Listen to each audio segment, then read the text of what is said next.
Hello early career researchers. इस explainer में आपका स्वागत है। रिसर्च की दुनिया में पहला कदम रखना सच में थोड़ा डरावना लग सकता है ना? एक मेंटोर के तौर पर आज मेरा मकसद बड़ा सीधा है, आपके सीवी को एक बेहद स्ट्रॉन्ग और इम्पैक्टफुल रिसर्च पोर्टफोलियो में बदलना। अक्सर ये सुनने को मिलता है कि पब्लिकेशन में तो भाई सालों लग जाते हैं और पैसे भी बहुत खर्च होते हैं, लेकिन ऐसा होना बिल्कुल भी ज़रूरी नहीं है। आज हम कुछ ऐसे प्रैक्टिकल तरीके सीखेंगे जिनसे आप क्वालिटी और स्पीड दोनों को एक साथ हासिल कर सकते हैं। तो चलिए बिना देरी किए इस सफ़र में गहराई से उतरते हैं। आज का एजेंडा बहुत ही प्रैक्टिकल होने वाला है। हम शुरुआत करेंगे एकेडमिक पब्लिशिंग के बैलेंस को समझने से। उसके बाद सही जर्नल खोजना, उसके इंडेक्सिंग वेरीफाई करना, प्रेस्टीज और मैट्रिक्स को डिकोड करना सीखेंगे।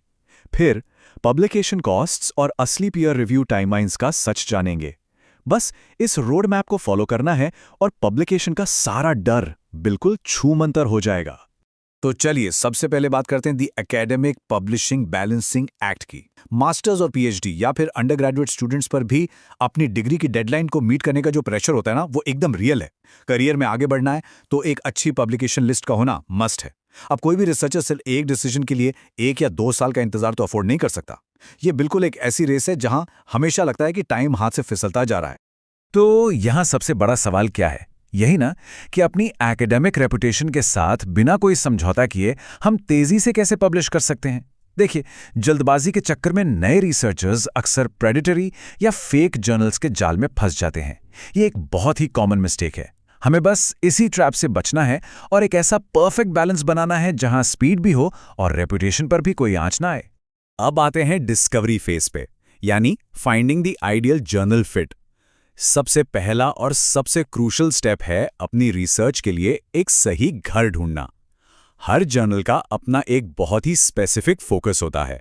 जो जर्नल किसी एक टॉपिक के लिए एकदम परफेक्ट है, वो दूसरे के लिए बिल्कुल डिजास्टर हो सकता है। अगर रिसर्च टॉपिक और जर्नल का सही मैच नहीं हुआ तो समझ लीजिए पेपर सीधे रिजेक्ट हो जाएगा। लेकिन टेंशन की कोई बात नहीं है। इस मुश्किल लगने वाले काम को हम एक बहुत ही सिंपल सी चेकलिस्ट में बदल सकते हैं। स्टेप 1, अपना लिटरेचर रिव्यू अच्छे से खंगालिए। अपने सीनियर रिसर्चर्स के साथ नेटवर्किंग कीजिए, उनसे बात कीजिए ताकि पता चले कि आपके फील्ड के एक्सपर्ट्स आखिर पब्लिश कर कहाँ रहे हैं। इससे ना कई हिडन जर्नल अपॉर्चुनिटीज निकल कर आती हैं। स्टेप 2, एल्सेवियर, स्प्रिंगर या IEEE जैसे बड़े पब्लिशर्स के डिजिटल जर्नल फाइंडर टूल्स का इस्तेमाल कीजिए। और स्टेप 3, जेनी जैसे AI टूल्स की मदद लीजिए जो साइटेशन के साथ साथ आपके लिए सबसे रेलेवेंट जर्नल सजेस्ट कर देते हैं। अब ये डिजिटल जर्नल फाइंडर्स काम कैसे करते हैं? ये सच में बहुत एफिशिएंट होते हैं। जैसे मान लीजिए स्प्रिंगर जर्नल फाइंडर में आपने अपना 5000 कैरेक्टर्स तक का एब्स्ट्रैक्ट डाला। बस कुछ ही सेकंड्स में ये टूल्स बेस्ट जर्नल्स की पूरी लिस्ट आपके सामने रख देंगे। और सबसे मजेदार बात क्या है, आप इस लिस्ट को टाइम टू फर्स्ट डिसीजन या फिर इम्पैक्ट फैक्टर जैसे स्पेसिफिक फील्ड मैट्रिक्स के हिसाब से फिल्टर कर सकते हैं। इससे एकदम साफ हो जाता है कि कौन सा जर्नल आपको सबसे तेज रिस्पॉन्स देने वाला है।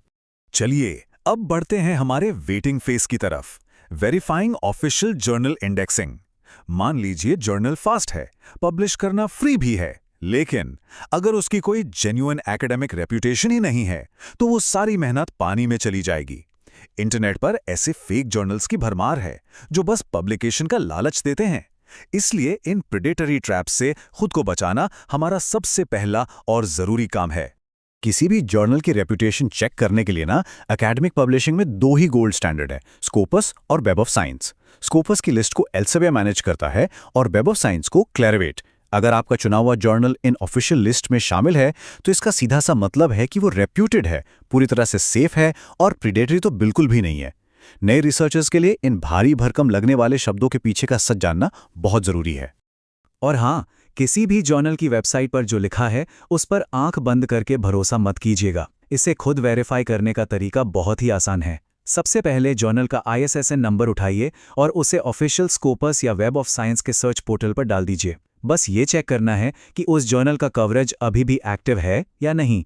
इसके साथ ही जर्नल की वेबसाइट पर जाकर उनका एम्स एंड स्कोप सेक्शन जरूर पढ़िए। इससे ये कंफर्म हो जाएगा कि आपकी रिसर्च उनके एरिया में फिट बैठती है। इंडेक्सिंग कंफर्म हो गई? बहुत बढ़िया। अब हम बात करेंगे decoding Prestige and journal matrix की, क्योंकि सिर्फ पब्लिश करना ही हमारा अल्टीमेट गोल नहीं है। हमें ये भी समझना होगा कि ये मेट्रिक्स हमारी लॉन्ग टर्म प्रोफेशनल ग्रोथ और एकेडमिक विजिबिलिटी पर कितना गहरा असर डालते हैं। इसे थोड़ा और आसानी से समझते हैं। स्कोपस जर्नल्स को क्वार्टाइल्स और परसेंटाइल्स के बेसिस पर 4 हिस्सों में बांटता है।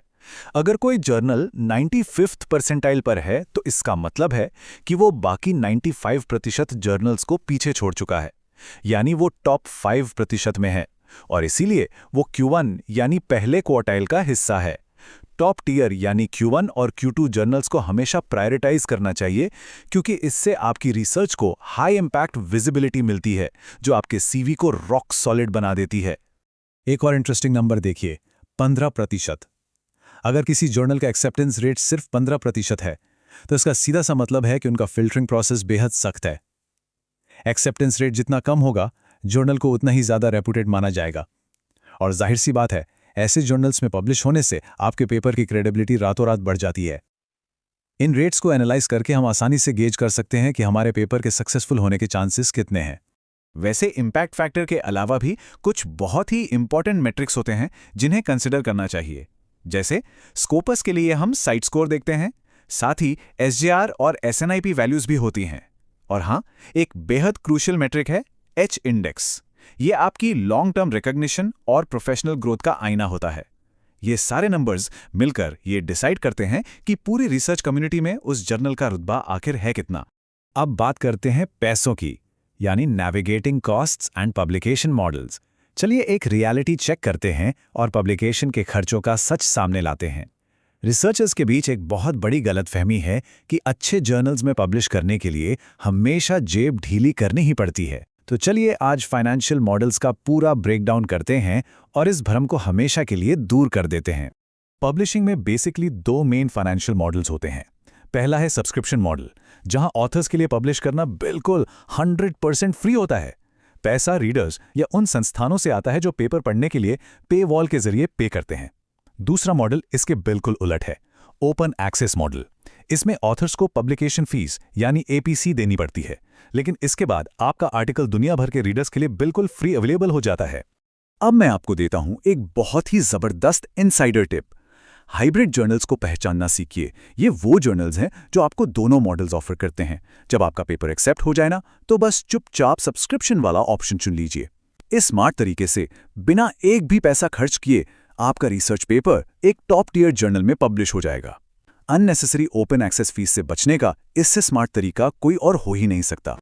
फाइनली उस टॉपिक पे आते हैं जो हर रिसर्चर का ब्लड प्रेशर बढ़ा देता है, uncovering real peer review timelines. महीनों तक बस किसी ईमेल का इंतजार करना सच में बहुत फ्रस्ट्रेटिंग होता है। लेकिन क्या आप जानते हैं कि पीयर रिव्यू टाइमलाइंस का असली सच जानने की एक बहुत ही प्रैक्टिकल और इनसाइडर टेक्निक है? इस टाइमलाइन को देखिए। जब आप हाल ही में पब्लिश हुए किसी पेपर की जर्नी देखेंगे तो जर्नल की वेबसाइट पर कुछ डेट्स साफ साफ लिखी होती हैं, जैसे पेपर 30 अक्टूबर को रिसीव्ड हुआ, 15 जनवरी को रिवाइज्ड हुआ और 20 फरवरी को एक्सेप्टेड हुआ। इन डेट्स को देखकर साफ पता चल जाता है कि वहां पीयर रिव्यू की पूरी साइकिल में औसतन 3 से 4 महीने का समय लगा है। तो हमारा असली हैक क्या है? जर्नल्स अक्सर जो अपनी वेबसाइट पर ऑफिशियल एवरेज टाइम बताते हैं ना, उसे इग्नोर कीजिए। आपको बस खुद से उनके हाल ही में पब्लिश हुए 5-6 आर्टिकल्स की रिसीव्ड और एक्सेप्टेड डेट्स की हिस्ट्री पढ़नी है। बस इससे आपको एक बहुत ही रियलिस्टिक एस्टिमेट मिल जाएगा कि किसी भी पेपर के पब्लिश होने में असल में कितने दिन लगने वाले हैं। ये छोटी सी टेक्निक आपके रिसर्च प्लानिंग को पूरी तरह से एम्पावर कर देगी। तो इस पूरे सफ़र को अगर समराइज करें तो एक मेंटर के तौर पर मैं आपसे बस यही कहूँगा, एक हाई क्वालिटी रिसर्च पेपर लिखना आपकी पहली सीढ़ी है, लेकिन स्मार्ट सबमिशन स्ट्रैटेजीज को अपनाना ही आपकी सफलता की असली गारंटी है। इन सभी बातों को अगर आप फॉलो करते हैं तो आप एक ऐसा रॉक सॉलिड रिसर्च पोर्टफोलियो बना लेंगे जो आपके करियर को एक नई ऊंचाई तक ले जाएगा। और जाते जाते जरा इस सवाल पर गौर कीजिएगा, जब आप इस सबमिशन प्रोसेस और इन स्मार्ट स्ट्रैटेजीज पर पूरी तरह महारत हासिल कर लेंगे तो दुनिया आपकी कौन सी नई और ग्राउंड ब्रेकिंग रिसर्च डिस्कवर करेगी। मुझे पूरी उम्मीद है कि इस एक्सप्लेनर ने आपके कई डाउट्स क्लियर किए होंगे। बस इसी तरह स्मार्ट तरीकों और पूरे कॉन्फिडेंस के साथ अपनी रिसर्च को आगे बढ़ाते रहिए।